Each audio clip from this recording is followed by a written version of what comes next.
स्वागत है आप लोग का न्यूज ऑफ द डे में। मेरा नाम है राजेश रंजन। दोस्तों, रोज की तरह आज भी आया हूँ आप लोग के लिए जबरदस्त न्यूज लेकर। राज तिलक की करो तैयारी। राष्ट्रपति ने मोदी को दिया नई सरकार बनाने का न्योता।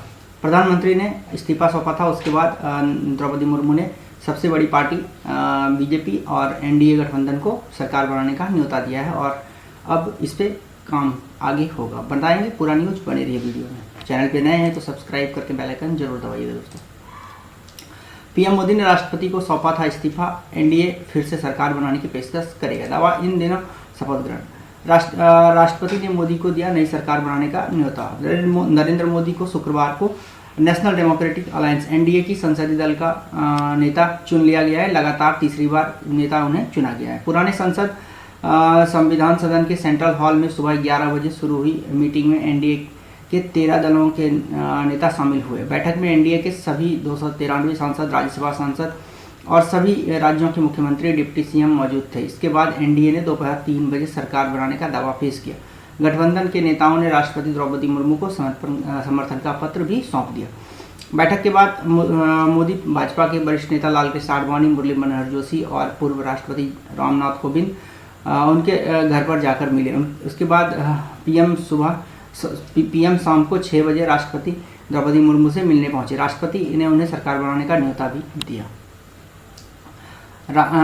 राजनाथ ने प्रधानमंत्री के लिए मोदी के नाम का प्रस्ताव रखा। भाजपा के अध्यक्ष जेपी नड्डा ने स्वागत भाषण दिया और राजनाथ सिंह ने प्रधानमंत्री पद के लिए नरेंद्र मोदी के नाम का प्रस्ताव रखा। अमित शाह ने इसका समर्थन किया और नितिन गडकरी ने अनुमोदित किया और जेसीएस अध्यक्ष कुमारस्वामी ने प्रस्ताव का समर्थन किया। इसके बाद टीडीपी के प्रमुख चंद्रबाबू नायडू, जेडीयू प्रमुख बिहार के मुख्यमंत्री नीतीश कुमार ने समर्थन का ऐलान किया। मोदी 9 जून को शाम 6 बजे राष्ट्रपति भवन में प्रधानमंत्री की तीसरी बार शपथ ले सकते हैं। खबर है कि मोदी के साथ पूरा मंत्रिमंडल शपथ ले सकता है। भाजपा के 14 सहयोगी के पास 53 सीटें हैं। उसके बारे में डिटेल जानते हैं। टीडीपी के पास 16 सीटें हैं, जेडीयू के पास 12, शिवसेना शिंदे गुट के पास 7, एलजेपी के पास 5 जो कि रामविलास पासवान की पार्टी, चिराग पासवान उसको लीड कर रहे हैं। जेडीएस के पास 2, जनसेना पार्टी के पास 2, आरएलडी के पास 2, आजसू 1, हम 1, एनसीपी के पास भी 1 है, अपना दल के पास 1 सीट है, एलजीपी 1 और एसकेएम के पास 1, यूपीएल के पास भी 1। तो तमाम पार्टियों के पास 1-1 सीट, 2-2 सीट भी है। पर सबसे बड़ी पार्टी अगर बात करें एनडीए में बीजेपी की बात, तो वो टीडीपी है, फिर जेडीयू। इन दोनों पार्टी का काफ़ी बड़ा स्टेक रहेगा सरकार में, ऐसा माना जा रहा है। बड़े मंत्रालय की भी मांग कर सकते हैं ये दोनों, और लोकसभा स्पीकर का भी मांग टीडीपी कर सकती है और जेडीयू भी, क्योंकि लोकसभा स्पीकर का बड़ा महत्व होता है सरकार में। लोकसभा चुनाव में भाजपा को 240 सीट मिली है। यह बहुमत के आंकड़े से 32 सीटें कम है। हालांकि एनडीए ने 293 सीट के साथ बहुमत के आंकड़े को पार कर लिया है। एनडीए में भाजपा के अलावा 14 सहयोगी दल के पास 53 सीटें हैं। गठबंधन में चंद्रबाबू नायडू की टीडीपी 16 सीट के साथ दूसरे और नीतीश की जेडीयू 12 सीट के साथ तीसरे नंबर पर है। यह दोनों पार्टी इस वक्त भाजपा के लिए जरूरी है, इसके बिना सरकार बनाना मुश्किल भी है। और ये दोनों पार्टियाँ एक तरीके से प्रधानमंत्री मोदी के लिए सिरदर्द भी हैं, क्योंकि ये दोनों पार्टी बड़ा मंत्रालय का मांग कर सकता है, जो कि अभी तक बीजेपी की आदत नहीं रही है सरकार चलाने। एक अपनी मर्जी से सरकार चलाई है नरेंद्र मोदी ने 2 बार। अब गठबंधन की सरकार चलाने की नरेंद्र मोदी को या अमित शाह को या फिर बीजेपी को ही 10 वर्षों में कोई अनुभव नहीं है। वो समय था जब अटल बिहारी वाजपेयी ने गठबंधन की सरकार चलाई थी। हालांकि नरेंद्र मोदी को ना गुजरात में ना सेंट्रल में कहीं भी गठबंधन की सरकार चलाने की आदत नहीं है। और ये टीडीपी और नीतीश कुमार, चंद्रबाबू नायडू और नीतीश कुमार काफ़ी मंजे हुए खिलाड़ी है। ये बहुत हार्ड बार्गेनर है। कुछ बड़े मंत्रालय चाहते हैं टीडीपी, जैसे कि एक तरीके से बोले शिक्षा मंत्रालय का मांग भी उन्होंने किया है सूत्रों की माने तो, और डिफेंस मिनिस्ट्री की भी मांग की है जेडीयू ने। और टीडीपी ने एक बड़ा मंत्रालय मांगा है जो कि वित्त मंत्रालय है। हालांकि बीजेपी ये सारे मंत्रालय देने से में एक तरीके से आनाकानी कर रही है। बीजेपी चाहती 4 से 5 बड़े मंत्रालय बीजेपी के पास ही रहे, लोकसभा स्पीकर के साथ रक्षा मंत्रालय, वित्त मंत्रालय, विदेश मंत्रालय और गृह मंत्रालय। ये तमाम जो बड़ी एक तरीके से मंत्रालय हैं वो बीजेपी के पास ही रहे, ऐसा बीजेपी चाहती है।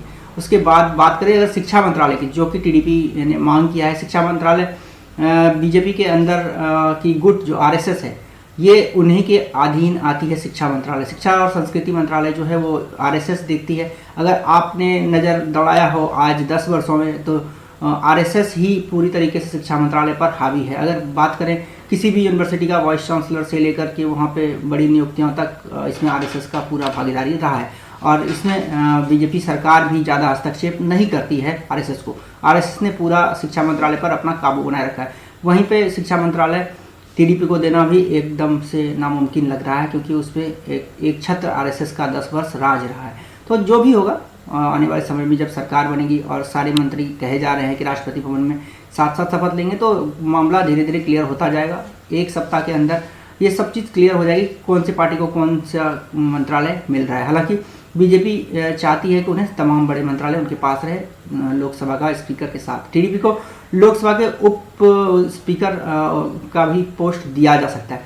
वहीं रक्षा मंत्रालय और रेलवे मंत्रालय जेडीयू के पाले में जा सकती है। कहा तो ये भी जा रहा है कि गृह मंत्री अमित शाह नहीं होंगे, पर ऐसा होना असंभव है।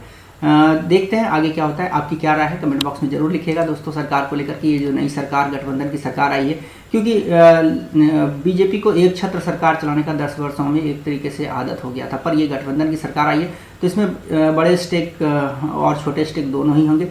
10 मंत्रालय कम से कम बांटे जा सकते हैं एनडीए में बीजेपी के अलावा। तो मेरा ये अनुमान है कि 10 मंत्रालय कम से कम, और कुछ राज्य मंत्री के साथ साथ 10 मंत्रालय बांटे जा सकते हैं, क्योंकि सभी पार्टियां सरकार में अंदर आना चाहेगी। तो आपकी क्या राय है मोदी सरकार को लेकर 3.0? क्या मोदी पहले की तरह ईडी सीबीआई वाली कार्रवाई को जारी रख पाएंगे, या फिर एक कमज़ोर सरकार होगी ये एनडीए की? इस पर जो भी राय हो आप लोग कमेंट बॉक्स में जरूर लिखिएगा। अच्छा लगता है मेरा वीडियो तो लाइक कमेंट शेयर भी कीजिए और सब्सक्राइब जरूर कीजिएगा। मिलते हैं दोस्तों किसी और टॉपिक के साथ किसी और वीडियो में। नमस्कार।